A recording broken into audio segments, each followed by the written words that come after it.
Ukisoma katika Wakorintho wa kwanza sura 14 mstari wa kwanza anasema ufuateni upendo na kutaka sana karama za rohoni. Kwa hiyo kila Mkristo shauku yake ya kwanza ni kutembea rohoni, kwa sababu Mungu yuko rohoni. Mungu yuko rohoni. Mpendo wa Mungu, tamani sana kujaza Roho Mtakatifu, tamani sana kutembea rohoni, tamani sana kutembea katika nguvu za Mungu. Ufuateni upendo na kutaka sana karama za rohoni. Usijibatize Roho Mtakatifu kwa akili, wala usijidanganye kunena kwa lugha kwa uongo. Tafuta karama za rohoni, nguvu halisi ya Roho Mtakatifu. Hiyo ndio itakayokupa kushinda. Kinyume na hapo unajidanganya. Ndio maana anasema katika Wakorintho wa kwanza 14 mstari wa 27, kama mtu akinena kwa lugha wanene wawili au watatu si zaidi, tena zamu kwa zamu na mmoja na afasiri. Lakini asipokuwapo mwenye kufasiri na anyamaze katika kanisa, aseme na nafsi yake tena na Mungu. Kama kanisa halina mtu anayefasiri lugha, kanisa zima liruhusiwi kunena kwa lugha. Wanene kwa lugha wakiwa maombini.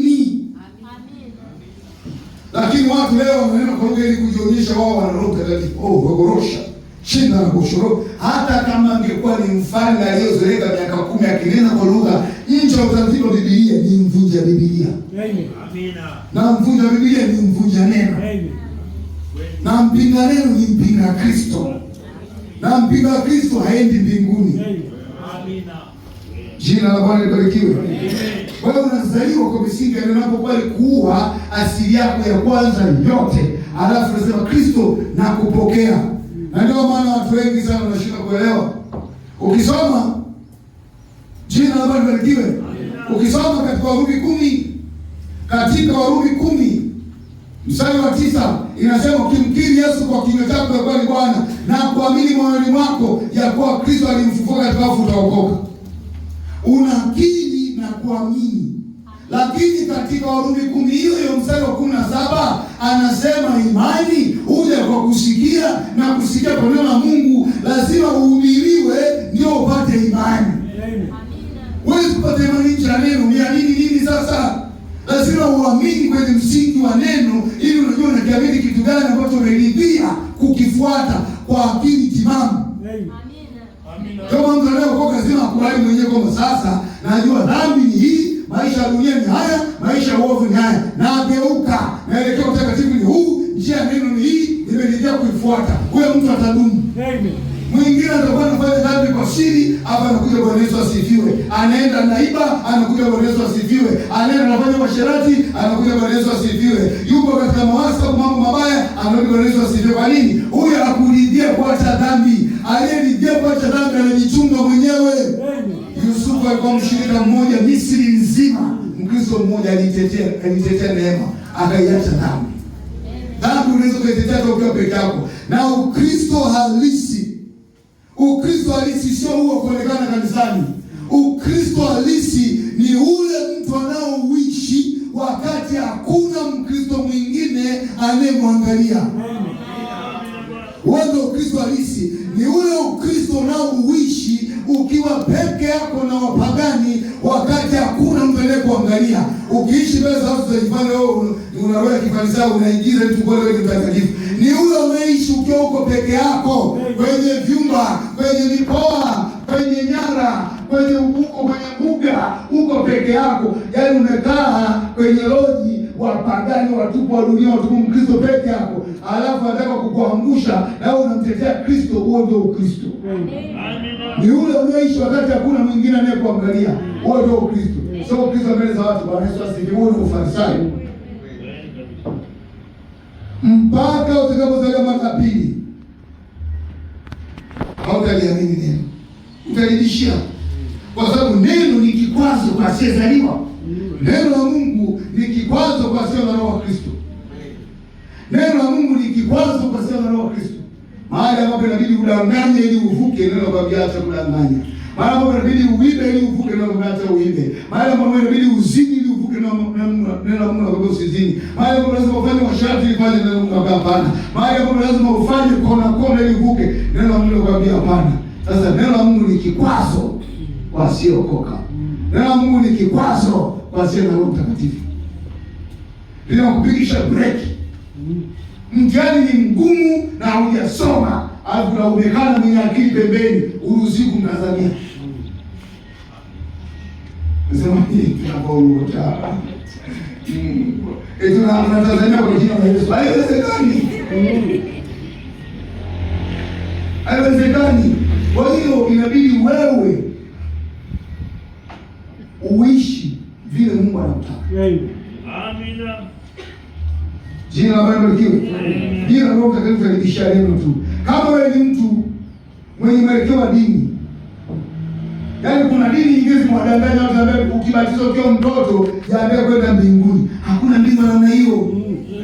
Ni mawazo mazuri sana na wasifia hao wazazi. Wazazi wana upendo na watoto wao. Wazazi wanawaambia watoto wao wasipotee, wanawawaisha kwa Kristo kwa kuwabatiza wakiwa wadogo na kusema basi mnaingia mbinguni. Jambo ni kwamba hawana andiko la kushikilia. Nje na maandiko ni mafundisho ya uongo. Mafundisho ya uongo ni upinga Kristo. Upinga Kristo unapeleka watu wote kuzimu. Amen.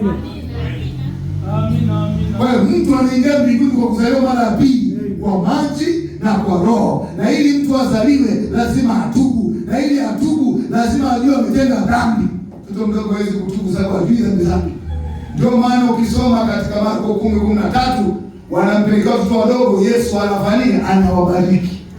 Hakusema Petro Yohana kabatizeni hawajui hata kubatizwa nacho.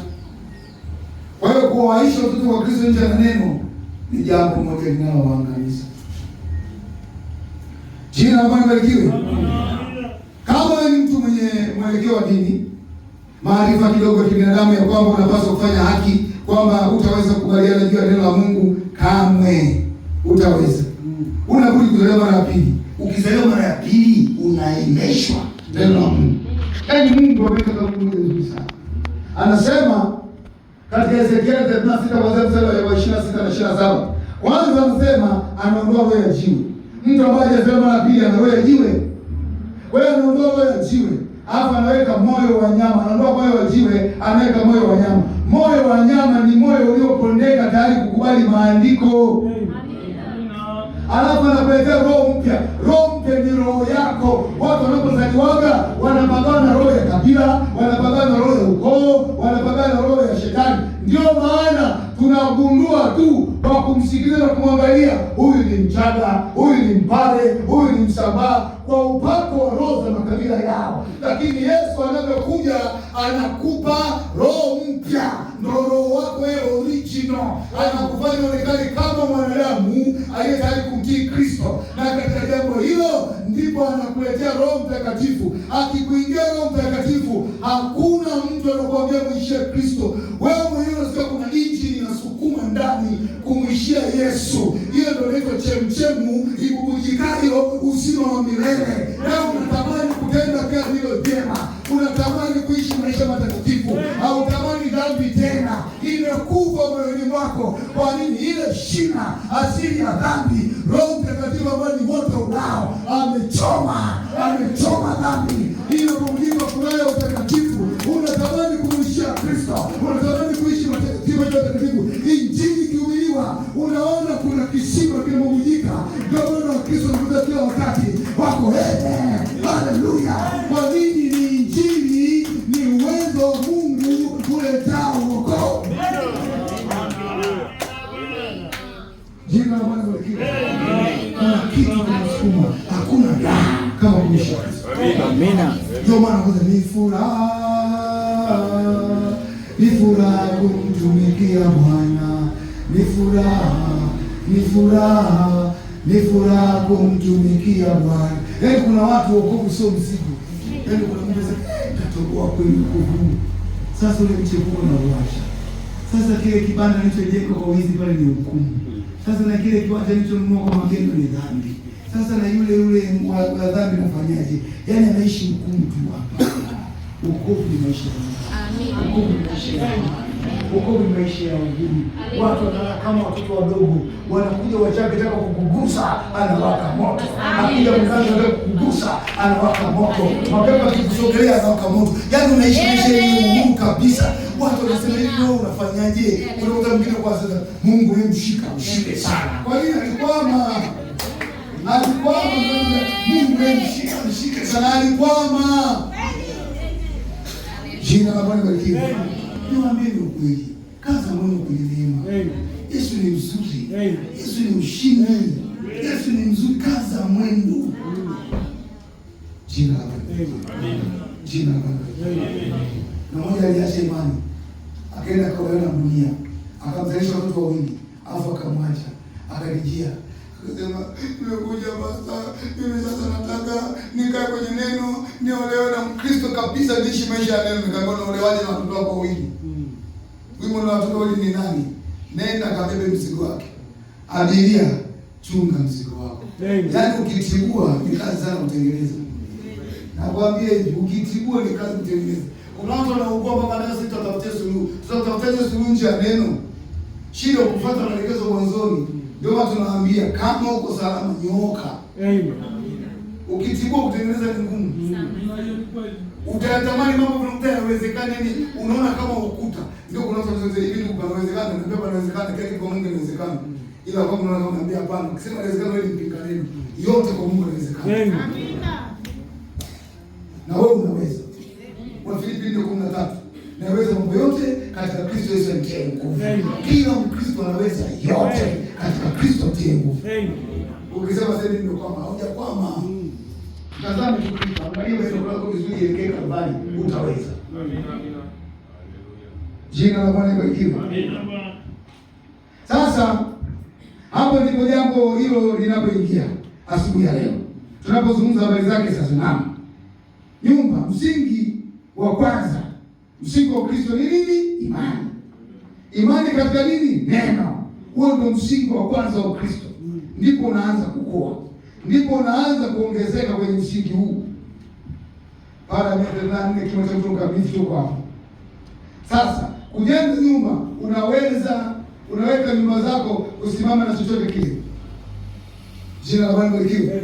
Lakini msingi ni imani. Lakini wengi tunajaribu kufanya kazi za Kristo kabla ya sura ya Kristo kuwa ndani yetu. Sasa hapo ndipo penye shida. Tunaona mambo hayo yakitendeka, unajua jambo hilo. Nalijua. Tunaona hao wanaanguka njiani. Tunaona malundo ya takataka ya huduma na Wakristo wamerundikana barabarani, ni kwa sababu ya kuelea jambo hilo linavyotakiwa. Baada ya 19 kimo. Yaani kuna watu wengi wao wamekwama kwa sababu hawakuliendea vibaya, hawakuliendea kutakiwa, waliendea vibaya. Ukiendea Ukristo vibaya utakwama. Utaudhalilisha Ukristo na utadhalilika wewe. Na hiyo ndio sababu niko hapa asubuhi ya leo kujaribu kulifundisha kanisa hili dogo na mimi mwenyewe jinsi ambavyo tunaweza kufanyika mahali pa kuishi pa Mungu aliye hai. Sisi inatakiwa tuwe makao ya Mungu. Na Mungu haishi mahali pachafu. Mungu anaishi mahali pa safi. Kwa hiyo ili mimi na wewe tu wa Mungu lazima tuwe tunaishi mahali tu pa safi. Mungu haishi mahali pachafu. Mungu anaishi mahali pa safi. Kwa hiyo sisi lazima tukae katika msingi wa Kristo. Jina la Bwana libarikiwe. Jina la Bwana libarikiwe. Kwa hiyo anasema, halafu tukisha kuweka msingi wa kwanza imani, pili tunaweka kwenye msingi. Tieni katika imani yenu. Petro anasema tieni katika imani yenu. Katika imani yenu tieni nguvu. Mungu ili akupe nguvu lazima kuamini. Wale waliomwamini aliwaambia mtapokea nguvu. Akisha kwa ajili ya Roho Mtakatifu. Jina la Bwana libarikiwe. Jina la Bwana libarikiwe. Aliwaambia mtapokea nguvu. Hiyo ni katika Matendo 1:8. Kwa nini? Walimwamini. Hii ndio safu ya pili. Ya pili ni nguvu. Jina la Bwana libarikiwe. Sasa hapo panaangusha wengi sana. Tieni nguvu katika imani yenu. Hiyo haimaanishi tu kuishi maisha safi. Unaona? Hiyo halina uhusiano wowote. Biblia ilisema katika kitabu cha Luka, nguvu zimemtoka.